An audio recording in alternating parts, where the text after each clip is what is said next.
दुनिया के सामने बेनकाब करने के साथ साथ उसकी आतंक नीति की कमर तोड़ने के लिए भारत ने कमर कस ली है। चारों तरफ से भारत पाकिस्तान पर हमलावर है और पाकिस्तान की आतंकी नीतियों को बेनकाब करने की तैयारी कर ली गई है। और इसी कड़ी में भारत का उद्देश्य है कि पाकिस्तान को दोबारा FATF की ग्रे लिस्ट में डाला जाए ताकि उस पर अंतर्राष्ट्रीय दबाव बढ़ाया जा सके।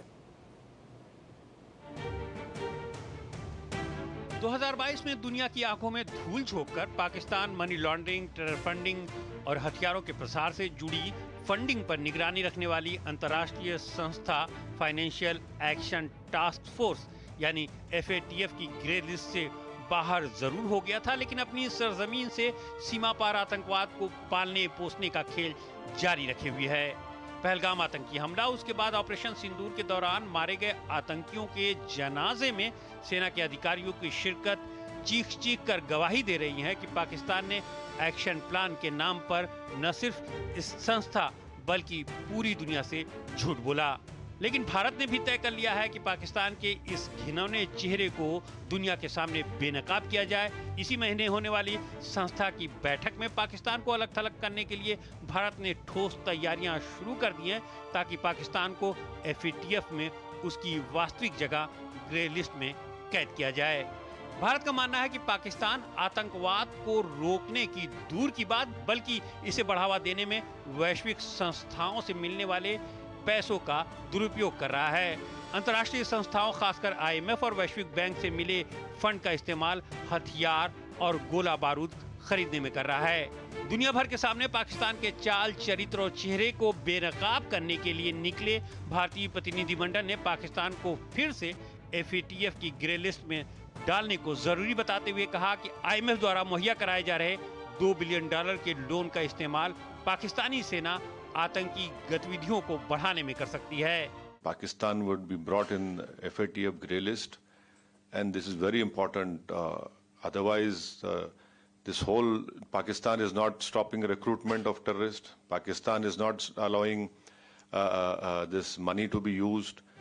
जो भी देश मनी लॉन्ड्रिंग, टेरर फंडिंग जैसी गतिविधियों के खिलाफ जरूरी कदम उठाने में नाकाम रहते हैं, उन्हें FATF की ग्रे लिस्ट में डाल दिया जाता है। इसका सीधा असर देश की अर्थव्यवस्था, विदेश नीति और अंतर्राष्ट्रीय कर्ज लेने की क्षमता पर पड़ता है। ग्रे लिस्ट के दौरान लगाई गई शर्तों को पूरा नहीं करने पर उसे ब्लैक लिस्ट कर दिया जाता है। भारत FATF के सदस्य देशों को पाकिस्तानी सेना और आतंकियों के बीच गहरी सांठगांठ के सबूत मुहैया कराकर इसके लिए सहमत करने की कोशिश करेगा। भारत का स्पष्ट आरोप है कि पाकिस्तान ने अपने क्षेत्र से चलने वाले आतंकी संगठनों पर कोई ठोस कार्रवाई नहीं की है, लिहाजा उसे FATF की ग्रे लिस्ट में डालना अत्यंत जरूरी हो गया है। इससे पहले पाकिस्तान 2018 में FATF की ग्रे लिस्ट में डाला गया था। तो टेरर पर साफ तौर पर जीरो टॉलरेंस की जो नीति है उसको लेकर भारत आगे बढ़ता हुआ नजर आ रहा है और दुनिया भर में इस वक्त भारतीय प्रतिनिधिमंडल जो है वो लगातार इस बात को भी उठा रहा है और साफ तौर पर इसी को आगे ले जा रहा है कि किस तरह से अब FATF की ग्रे लिस्ट में पाकिस्तान को शामिल किया जाए। वीना सिकरी जी लगातार हमारे साथ बनी हुई है, आइए इसी पर हम चर्चा भी करते हैं। वीना जी, मेरा सवाल आपसे यह है कि FATF की जो हम बात कर रहे हैं, साफ तौर पर हम देख रहे हैं कि अब ग्रे लिस्ट की बात जो है वो भी निकलकर इसमें सामने आ रही है और पाकिस्तान को इसमें एक बार फिर से शामिल करने की बात जो कवायद है वो भारत लगातार करता हुआ नजर आ रहा है। साफ तौर पर हमने देखा है कि आतंकी फंडिंग को रोकने के लिए एक कवायद तेज की गई है वैश्विक स्तर पर और सभी देश इसमें मिलकर साथ आते हुए नजर आ रहे हैं। क्या लगता है आपको पाकिस्तान के लिए आने वाला समय कैसा होने वाला है? ग्रे लिस्ट की बात तो की जा रही है, क्या पाकिस्तान के लिए यह बड़ा ब्लैकआउट होगा? मेरा ख्याल है कि सबसे बड़ी बात यह है कि पाकिस्तान अपने लोगों को कह रहा है कि वो विक्टोरियस थे, कि उनकी जीत हुई है इस जो हुआ है 7 और 10 मई के बीच। और ये जो झूठ है हमारे प्रधानमंत्री ने जो बिल्कुल गांधीनगर और भुज में कहे हैं, उन्होंने बहुत सीधे तरह से पाकिस्तान को बताया है कि जब तक वो टेररिस्ट की सपोर्ट करते जाएं उनके लिए कोई राहत नहीं मिलेगी। और जो हमारा ऑपरेशन सिंदूर है उसका कोई युद्ध विराम नहीं हुआ है, वो सिर्फ स्थगित किया गया है और हम लगे रहेंगे इसके पीछे। जो हमारी 7 प्रतिनिधि मंडल बाहर गए हैं उनका ये मकसद ही है कि वो पूरी दुनिया को ये समझाएं कि पाकिस्तान एक टेररिस्ट सपोर्टर है, स्टेट सपोर्टर ऑफ टेररिज्म है, कि वो टेररिस्ट ग्रुप्स को सपोर्ट करते हैं। हमने देखा भी कि 7 मई को जब हमारे अटैक के जरिए सारे जो टेररिस्ट इंफ्रास्ट्रक्चर था पाकिस्तान में, इन मुरीद के, भावलपुर, जैश ए मोहम्मद, लश्कर तैयबा, इन सब ग्रुप्स का था, करीब 100 टेररिस्ट मारे गए उन अटैक्स में। लेकिन इमीडिएटली वो जो पाकिस्तान आर्मी के लोग थे उनके सब फ्यूनरल्स में वो गए और उन्होंने ये भी आश्वासन दिलाया कि जो लोग मरे हैं उनको 1-1 करोड़ रुपया मिलेगा। और उनके ये भी कहा कि हम ये जो बिल्डिंग नष्ट हुई हैं, टेररिस्ट कैंप नष्ट हुए हैं, उनको भी हम रीबिल्ड करेंगे। तो कहाँ से, ये तो पैसा जो IMF ने दिया है उसी पैसा को ही इस्तेमाल करेंगे।